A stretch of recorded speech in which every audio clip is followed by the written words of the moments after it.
Okay, 90 Day Fiancé, Love in Paradise, Season 3 of Love in Paradise, Episode 7, Cry Me a River. If you didn't watch our video yesterday, which many of you didn't, that's fine. My mother-in-law's gone this week, and it has brought total chaos across the entire household because we have her dog, who is used to being with her 24/7. Her, what are they called? Therapy dogs?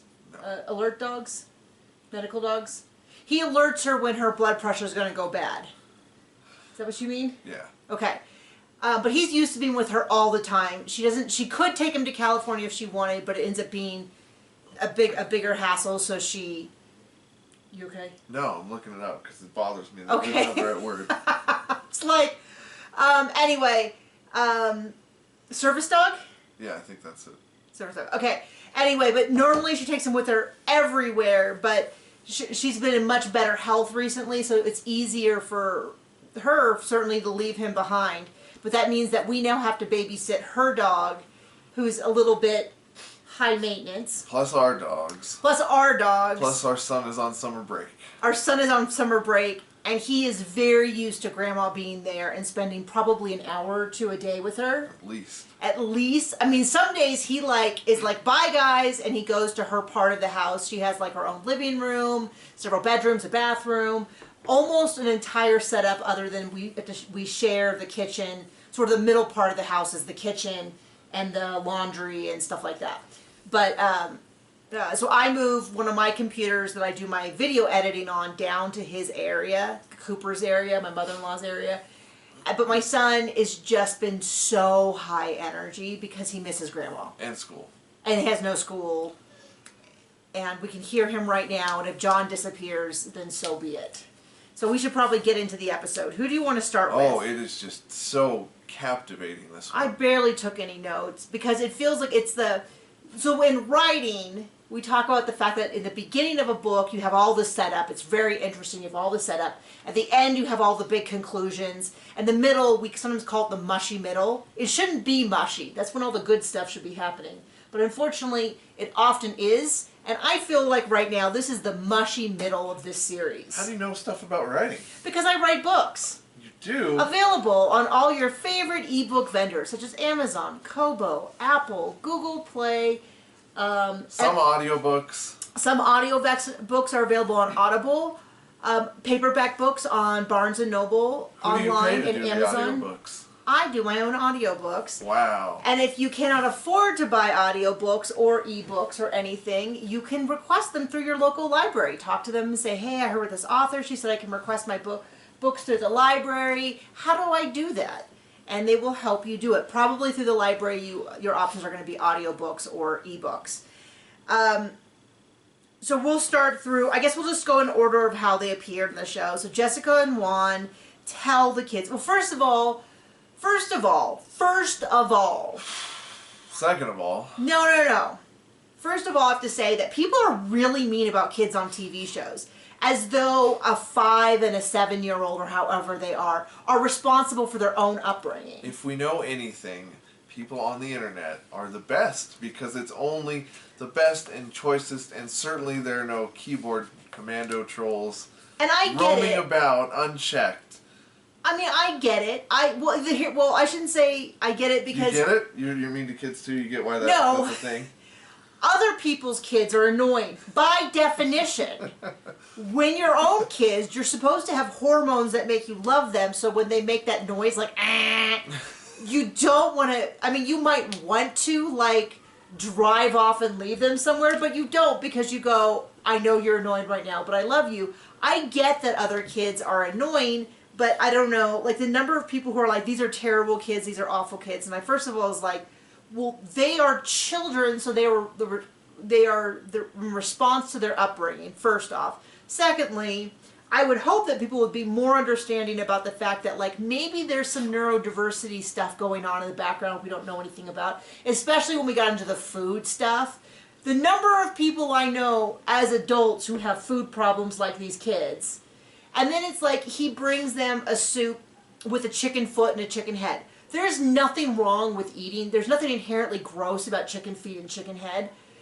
I'm not trying to food shame here, but if you are not familiar with that, that could be shocking. And that's not those kids' fault I'm sorry that they haven't been exposed to other cultures when they live in Wyoming. Right, gonna tell you where... With all other 250,000 people in that entire state. Exactly. Like, so... They're not subject to much diversity. I mean, it'd be kind of like if you brought a child here from another country and we presented them with, I don't know, some of our highly packaged neon orange food, they may be a little bit like, what is going on? Of course, then they would taste the salt, fat, and sugar and be like... Diabetic. Their heads would explode. Might as well give them pure cocaine or something. So anyway, so they tell the kids, I'm going to have a baby. The oldest one kind of melts down. And I feel so sorry for him because he's already being dragged all over the world to other places.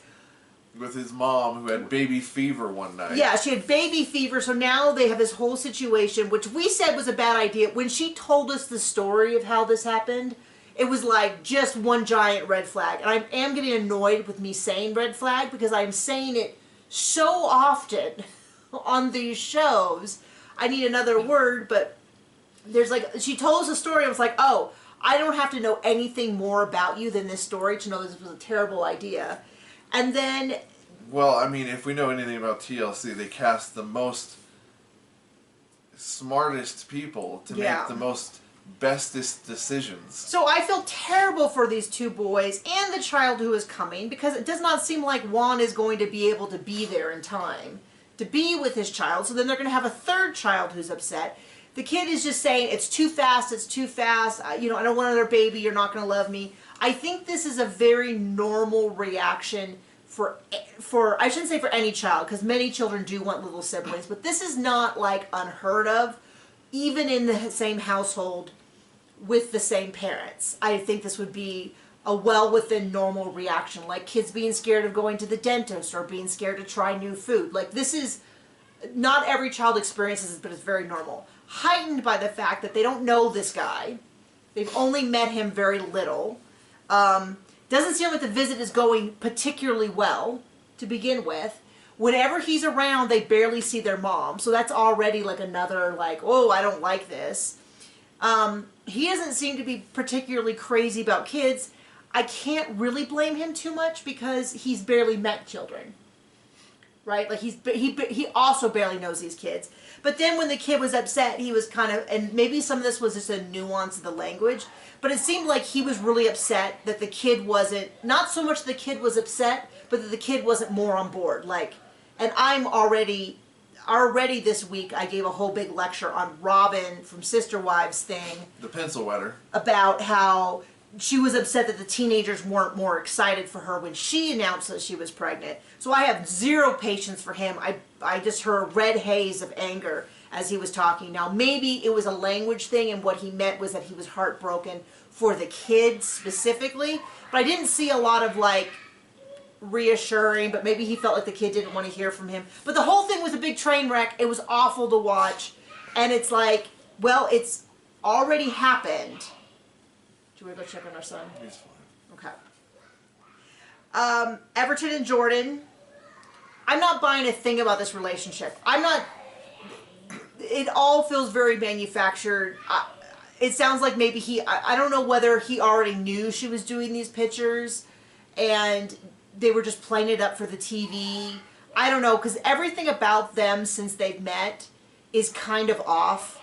Like the way she responded to the voicemail to me didn't seem authentic for someone who genuinely had never heard it. Like maybe she saved it from months ago. And then his whole like, well, crap happens, I had an affair. And then her being like, never lie to me again. None of that rang true. As like, right. You know. So now she sits down and she tells him, I take pictures. And she keeps saying they're not explicit. And part of me goes, so you're really making all this money from being in a swimsuit and sitting on stuff? Because I kind of feel like, this is very judgy of me, but part of me goes, why wouldn't I just pay to actually see someone do it naked? Is that terrible for me to think? What are your thoughts on that? I don't have many. Do you believe that she does all this sexual content but is always fully clothed, or at least in a swimsuit? I'm not, I mean, I am, of all the people here in the room, that's a joke, of all the people in general and on the internet, I probably do know very little about explicit content. I mean, I know enough about from general creative culture, like I know what OnlyFans is. I actually did at one point see, no, a statistic, because I'm always interested in the statistic of people who actually make money on these things. And I saw a tweet that a friend shared with me, because a big deal in writing is that we know that in self-publishing, Amazon has said that there's about 1,000 people on their platform, accounts, so that could be like one person with 5 accounts, 5 pen names on one account, or it could be someone who publishes multiple people. There's only about 1,000 people who independently publish who make over 6 figures a year. So we know that, and we know that that is a small number, and we know that something like 3 million people on YouTube worldwide make over 6 figures. And so like I kind of collect those numbers because it's always... And we are not them. Yeah, to be clear, either case. In both cases, we are below that. I'll just say, substantially. Yeah, in terms of percentages, significant for both YouTube and anyway. And so I do know that it's something like 98% of people are making less than a couple $100 a month on. Go us. No, on OnlyFans. Not go us. We have not entered that. Stay tuned for... But when she said that she always, like, I don't do this nude, I was like, oh, well, then let's get on the chubby girl who sits on... Anybody want a chubby girl who's in a swimsuit who sits on cakes? I'll sit on Jell-O, I'll sit on... I don't know, you seem to have some fans that are fans of the long hair. Yes. I actually do have that.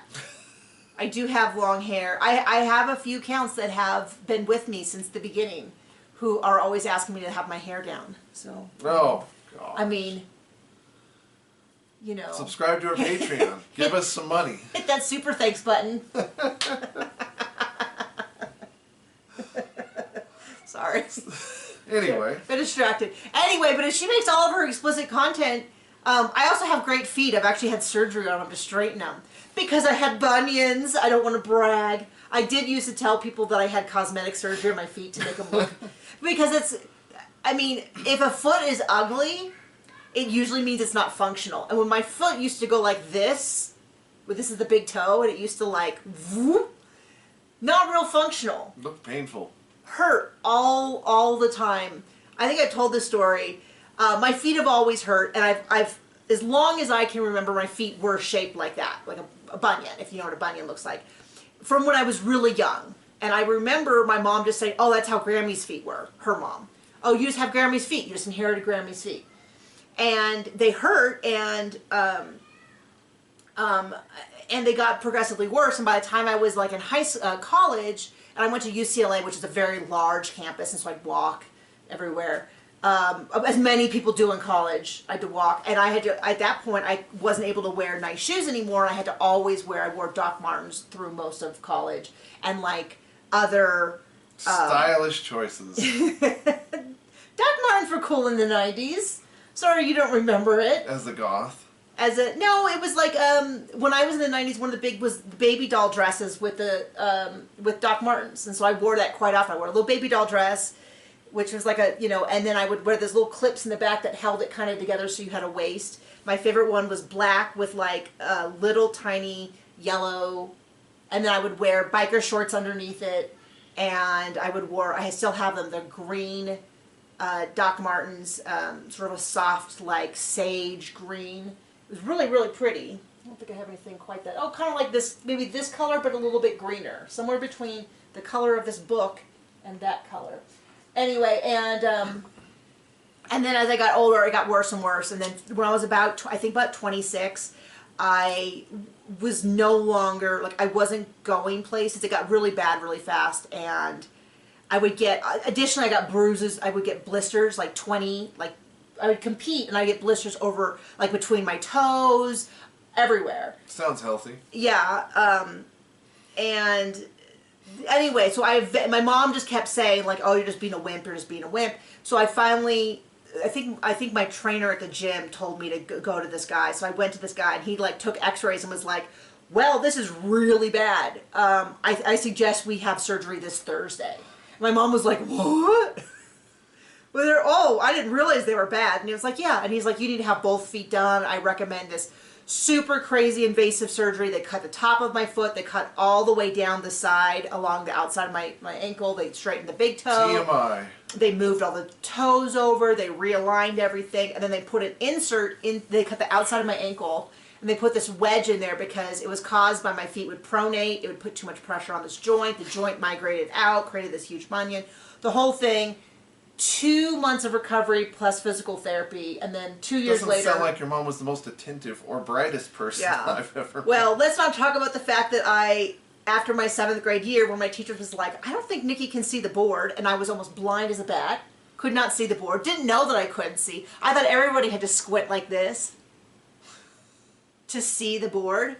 And then, when I had braces around the same time, my mom had a falling out with our family dentist and just stopped taking me. My dad got a new dentist, my mom got a new dentist, and then I just didn't go to the dentist for like 4 years, and was like, my teeth hurt, and I went to a dentist, and they're like, "You have 25 cavities and need 4 root canals."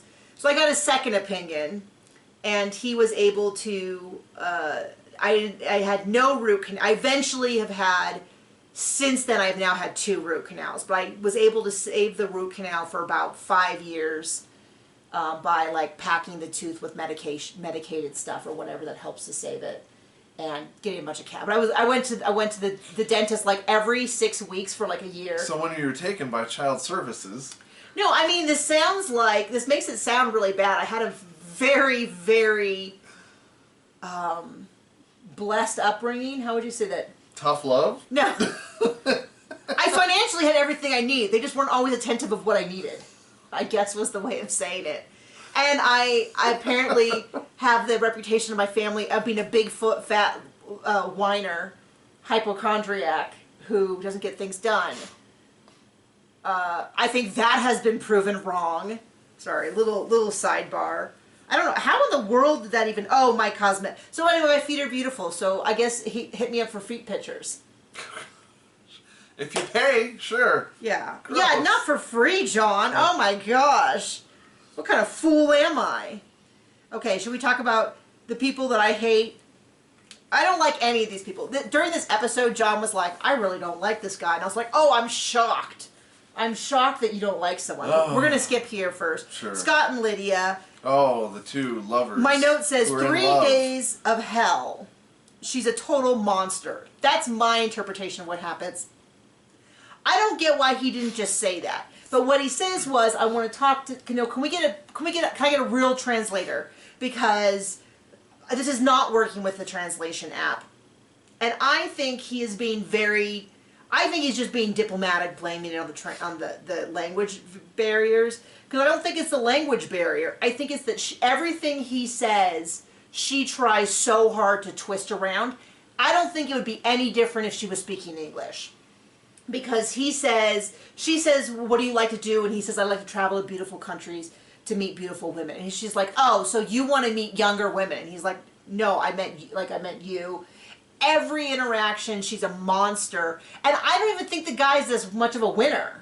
Like, I don't think he's like some great catch. It all just sounds super healthy. She's just so bad, I will take his side to death because and I don't think he's that great of a dude. I do think he's a bit of a player. He's definitely a little full of himself. I guess I have to drag him down in the process. But, because people are really down on him, and I'm like, Comparatively, he is almost a saint. He could crap on the street, and I would still call her the crazy one. I mean, she's just a monster, and she's clearly How about doing yoga on the street? That was weird. Not gonna lie, that was weird. But she is like a bad person. It does seem that way. So anyway, production has a translator with them for production. They are just leaving him to do his own thing, and he's like, "You gotta give me." Basically, what it sounds like is, "I want to break this off. Either you help me, or whatever." It's kind of what it sounds like. So production brings over a translator. For you. Yeah, and so he's like, it's the language barrier. This is just so hard. And I feel like, no, just say, because you're insane. Be like, you're crazy. Because you're crazy. And you're scamming me. All you want is money from me. It's all you seem to talk about is money.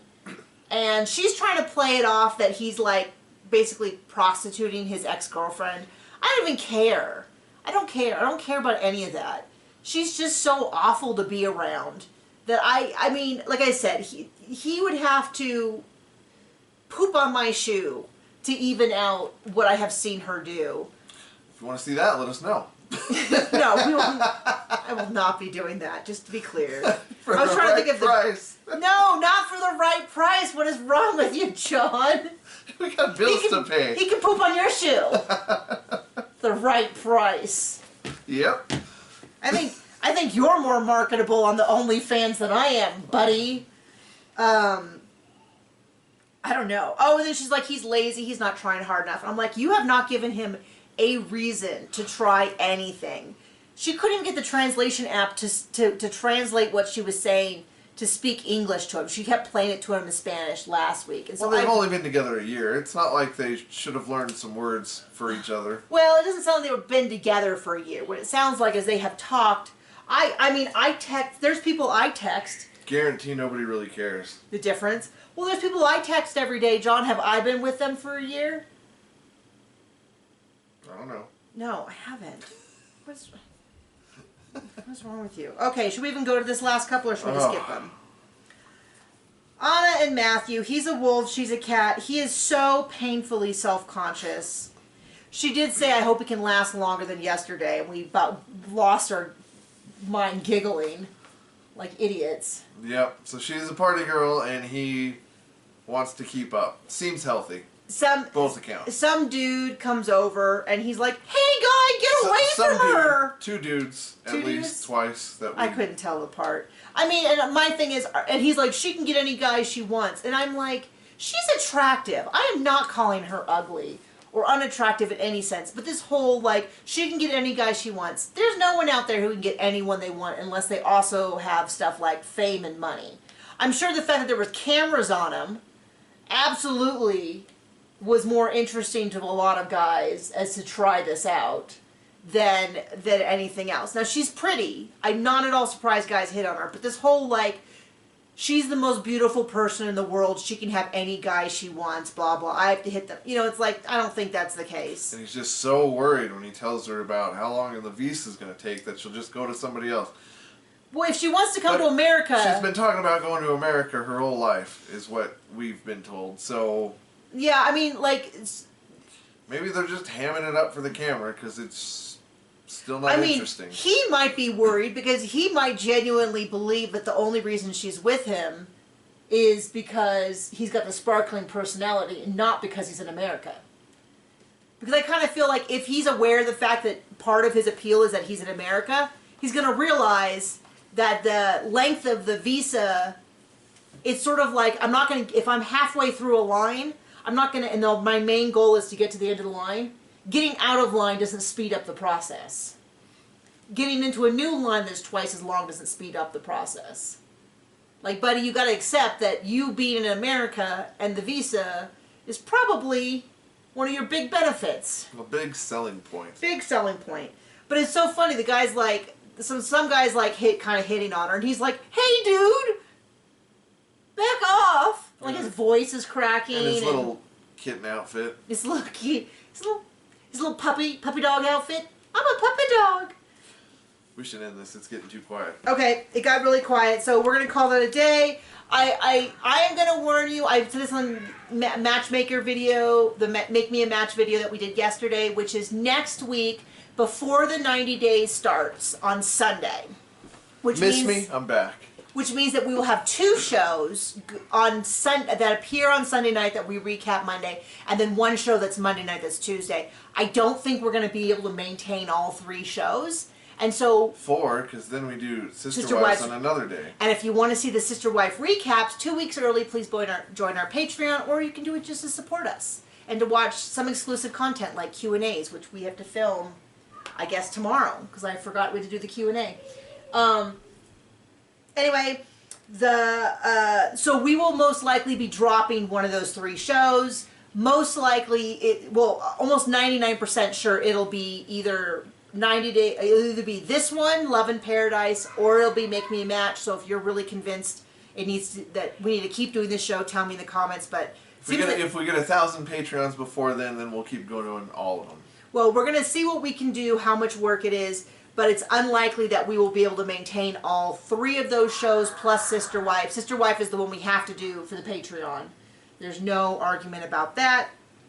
So I'm just warning you because sometimes people get really upset when they're like, oh my gosh, what happened to the recaps when we can't for some reason. We're going to try to do it at least one more week, and then that'll give us a good baseline as to whether or not like, oh, this is so much work. We've got to stop. Or whether it's like, So bid down below how much you're willing to pay for a foot fetish video. Yeah, I mean, if that's your thing, just let us know. I'll give you a little hint. My foot's right there. Okay, bye.